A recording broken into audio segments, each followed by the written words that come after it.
చేయి చేయి కలుపుదాం రాహుల్ గాంధీని బలపరుద్దాం అనే కార్యక్రమం ద్వారా డాక్టర్ బిఆర్ అంబేద్కర్ కోనసీమ జిల్లా కేంద్రం అమలాపురంలో ఈ నెల 10వ పాదయాత్ర నిర్వహిస్తున్నట్లు జిల్లా కాంగ్రెస్ అధ్యక్షుడు కామన ప్రభాకర్ రావు పేర్కొన్నారు. మండపేటలోని కాంగ్రెస్ కార్యాలయంలో బుధవారం ఏర్పాటు చేసిన మీడియా సమావేశంలో ఆయన మాట్లాడుతూ తాను జిల్లా కాంగ్రెస్ అధ్యక్షునిగా ఈ నెల 10 శుక్రవారం అమలాపురంలోని ప్రెస్ క్లబ్లో ప్రమాణ స్వీకారం చేస్తున్నట్లు వెల్లడించారు.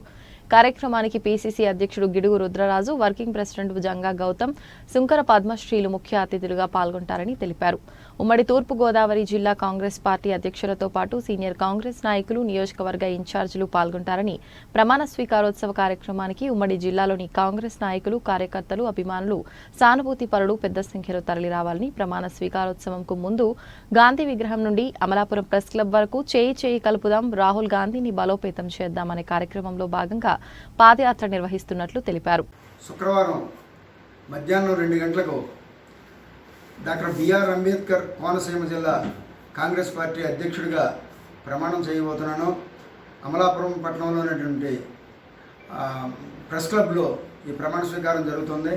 ఈ ప్రమాణ స్వీకారానికి రాష్ట్ర కాంగ్రెస్ పార్టీ అధ్యక్షులు గౌరవనీయులు శ్రీ గిడుగు రుద్రరాజు గారు, అలాగే వర్కింగ్ ప్రెసిడెంట్లు శ్రీ జంగా గౌతమ్ గారు, అలాగే సుంకర పద్మశ్రీ గారు, మిగిలిన అధ్యక్షులు కూడా ఈ కార్యక్రమానికి రాబోతున్నారు.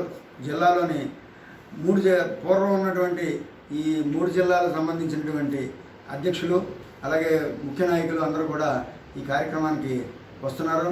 అందుచేత జిల్లాలోని అన్ని నియోజకవర్గాల్లోని ఇన్ఛార్జీలు, అలాగే కాంగ్రెస్ పార్టీ నాయకులు, కార్యకర్తలు, అభిమానులు బాధ్యత తీసుకుని ఆ రోజు జరిగేటువంటి ఈ ప్రమాణ స్వీకారోత్సవానికి అందరూ రమ్మని చెప్పేసి ఈ సందర్భంగా నేను వారిని ప్రత్యేకంగా ప్రతి వారిని కూడా ఆహ్వానిస్తున్నాను, కోరుతున్నాను. అలాగే అదే రోజు మధ్యాహ్నం 2 గంటల నుంచి అమలాపురం పట్టణంలో ఉన్నటువంటి మహాత్మా గాంధీ విగ్రహం మొదలుకొని ఈ ప్రెస్ క్లబ్ వరకు చేయి చేయి కలుపుదాం రాహుల్ గాంధీని బలపరుద్దాం అనే నినాదంతో ఆ కార్యక్రమం, పాదయాత్ర కార్యక్రమం కూడా జరుగుతుంది. ఆ పాదయాత్రను కూడా అందరూ జయప్రదం చేయమని చెప్పేసి ఈ సందర్భంగా కాంగ్రెస్ పార్టీ శ్రేణులందరికీ కూడా కోరుతున్నాను.